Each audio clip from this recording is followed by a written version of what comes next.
புதுச்சேரி மாநிலத்தில் நடைபெற்ற முக்கிய நிகழ்ச்சிகளில் டைமண்ட் டிவியின் செய்திகள். புதுச்சேரி அரசு ஆதி திராவிடர் நலத்துறையின் சார்பில் பல்வேறு நலத்திட்டங்களின் கீழ் வழங்கப்படும் உதவித் தொகையினை திருநள்ளாறு தொகுதியைச் சேர்ந்த பயனாளிகளுக்கு தொகுதி சட்டமன்ற உறுப்பினரும் புதுச்சேரி மின்திறன் குழுமத்தின் தலைவருமான திரு பி ஆர் சிவா வழங்கினார். புதுச்சேரி அரசு ஆதி திராவிடர் நலத்துறையின் சார்பாக இறந்தவர்களின் ஈமச்சடங்கிற்கு வழங்கப்படும் உதவித் தொகையாக தலா 5000 ரூபாய் வீதம் 17 பயனாளிகளுக்கும் கலப்பு திருமண நிதி உதவியாக 50,000 ரூபாய் உதவித் தொகையினை திருநள்ளாறு தொகுதியைச் சேர்ந்த 17 பயனாளிகளுக்கு தொகுதியின் சட்டமன்ற உறுப்பினரும் புதுச்சேரி மின்திறன் குழுமத்தின் தலைவருமான திரு பி ஆர் சிவா பயனாளிகளுக்கு வழங்கினார். இந்நிகழ்ச்சியில் ஆதி திராவிடர் நலத்துறையின் நல ஆய்வாளர் திரு முருகேசன் மற்றும் திருநள்ளாறு தொகுதியின் என்ஆர் காங்கிரஸ் பிரமுகர்கள் கலந்து கொண்டனர்.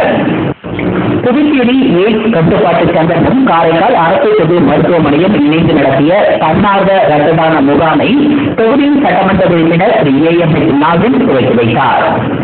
புதுச்சேரி அரசு நலவழித்துறை, பாண்டிச்சேரி ரத்த மாற்றுக் கழகம், பாண்டிச்சேரி எய்ட்ஸ் கட்டுப்பாட்டு சங்கம் மற்றும் காரைக்கால் அரசு பொது மருத்துவமனை ஆகியவை இணைந்து ஆண்டுதோறும் அக்டோபர் மாதம் முழுவதும் தன்னார்வ ரத்த தான முகாமினை நடத்தி வருகிறது.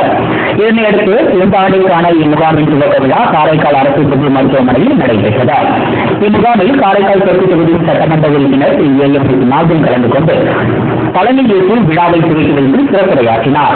ரத்த தானத்தின் அவசியம் குறித்தும் இதன் மூலமாக பல உயிரை காப்பாற்ற முடிவதாகவும் மேலும் இளைஞர்கள் ரத்த தானம் வழங்க முன்வர வேண்டும் என்றும் அவர் கேட்டுக் கொண்டார். தொடர்ந்து காரைக்கால் வேளாண் துறையின் இணை இயக்குநர் திரு மதியழகன், மருத்துவ அதிகாரி டாக்டர் உதயகுமார், மகப்பேறு மருத்துவ நிபுணர் டாக்டர் சித்ரா, மார்பு சிகிச்சை நிபுணர் டாக்டர் செல்வம் ஆகியோர் கலந்து கொண்டு ரத்த தானத்தின் அவசியம் குறித்தும் முக்கியத்துவம் குறித்தும் பேசினார்கள். முன்னதாக வேலை செய்த அனைவரையும் மருத்துவமனையின் கண்காணிப்பாளர் டாக்டர் கந்தசாமி வரவேற்று பேசினார். பொதுமக்கள் தங்கள் வீட்டு குப்பைகளையும் பாலித்தீன் பைகளையும் அருகில் உள்ள குப்பை தொட்டிகளில் போட்டு நோய் பரவாமல் காத்துக்கொள்ள வேண்டும் என காரை மாவட்ட நாட்டு நலப்பணித்திட்ட தன்னார்வலர்கள் வலியுறுத்தியுள்ளனர். காரைக்கால் மாவட்டத்தில் பரவி வரும் பல்வேறு நோய்களில் இருந்து பொதுமக்களை காப்பாற்ற மக்களிடையே விழிப்புணர்வு அவசியமான ஒன்றாக உள்ளது. அதன் அடிப்படையில் காரைக்கால் மாவட்டம் திருநள்ளாறில் அமைந்துள்ள சனீஸ்வர பகவான் கோவிலுக்கு வாரந்தோறும் ஆயிரக்கணக்கான வெளி மாநில பக்தர்கள் வருகை தந்த வண்ணம் உள்ளனர். இந்நிலையில் திருநள்ளாறு சாலைகளில் ஏராளமான குப்பைகள், பாலித்தீன் பைகள் பொதுமக்கள் சாலைகளில் விட்டுச் செல்கின்றனர். இதனால் கோவில் நகரமாக காட்சி அளிக்கும் திருநள்ளாறு தற்போது குப்பை நகரமாக மாறி வருகிறது. மேலும் வெளி மாநில பக்தர்கள் வருகையால் பல்வேறு நோய் பரவ வாய்ப்புள்ளது.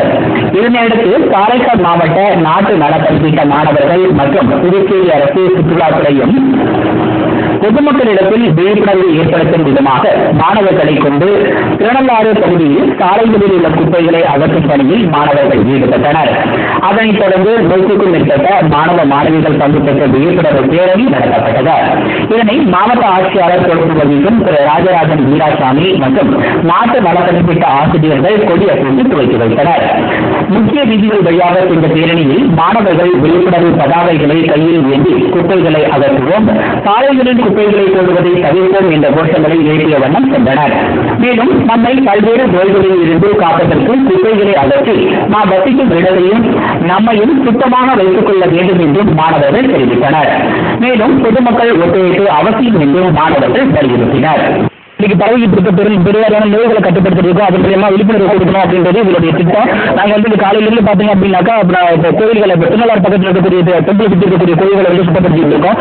சுத்தப்படுத்திட்டு இன்னும் மக்களுக்கு விழிப்புணர்வு ஏற்படுத்திருக்காங்க. நாங்கள் டாஸ்க் எல்லாம் ப்ரிப்பேர் பண்ணி வச்சிருக்கோம். இது உலக சுற்றுலா தினத்தை முன்னிட்டு நாங்கள் ஒரு ரேலி மாதிரி போயிட்டு திருநள்ளாறு சுற்றி நாங்கள் சுத்தம் பண்ணிட்டு இருக்கோம். இது நம்ம ஊரில் நிறையா பெரிய நோய்கள் வந்துட்டு இருக்கிறது காரணம் குப்பைகளும் பாலித்தீன் பைகளும் தான். அதை கட்டுப்படுத்துறதுக்கு மக்கள் ஒத்துழைச்சாதான் நம்மளால முடியும். அதனால மக்கள் எல்லாரும் குப்பைகளையும் பாலித்தீன் பைகளையும் கீழே போடாம அதை தனியாக சேமிச்சு குப்பைத்தொட்டில போகணும்னு கேட்டுக்கிறோம். புதுச்சேரி அரசு கல்வித்துறையின் காரைக்கால் மாவட்ட வட்டம் 5க்கு உட்பட்ட பள்ளிகளுக்கு இடையேயான தடகள விளையாட்டுப் போட்டிகள் கிழக்கு புறவழிச்சாலையில் உள்ள அரசு விளையாட்டு மைதானத்தில் நடைபெற்றது. இந்த விளையாட்டுப் போட்டிகளில் வட்டம் 5க்கு உட்பட்ட 20 பள்ளிகளைச் சேர்ந்த 700க்கும் மேற்பட்ட மாணவ மாணவிகள் பங்கேற்றனர். இதன் துவக்க விழாவில் தந்தை பெரியார் அரசு மேல்நிலைப் பள்ளியின் முதல்வர், திருநள்ளாறு அரசு பெண்கள் மேல்நிலைப் பள்ளியின் துணை முதல்வர், காரைக்கால் மாவட்ட முதன்மை கல்வி அலுவலக உடற்கல்வி விரிவுரையாளர் ஆகியோர் கலந்து கொண்டு விழாவினை துவக்கி வைத்தனர். வட்டம் 5 தலைவரான ஜவஹர்லால் நேரு அரசு மேல்நிலைப் பள்ளியின் முதல்வர் தலைமை உரையாற்றினார். அதே பள்ளியைச் சேர்ந்த உடற்கல்வி விரிவுரையாளருமான வட்டம் 5 செயலாளர் வரவேற்புரை நிகழ்த்தினார்.